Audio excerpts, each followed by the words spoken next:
Guardian's একটা motor rally করছেন। এই র্যালিটি শহর কলকাতার বিভিন্ন এলাকায় হয়েছে টু অ্যাওয়ার পিপল।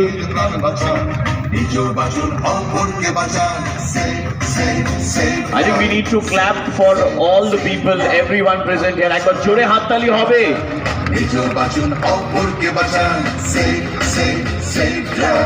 এর পাশাপাশি আমরা এখন দেখব Karma Kolkata accident rescue and medical assistance.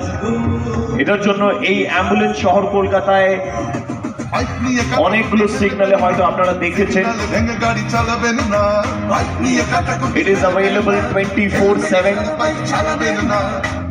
যদি কোনো অঘটন ঘটে সেই সময় এই অ্যাম্বুলেন্সটি ইনজার্ড পিপলদের তাড়াতাড়ি হসপিটালে নিয়ে যায়। Thank you so much everyone যারা এখানে আমাদের সঙ্গে এসে উপস্থিত।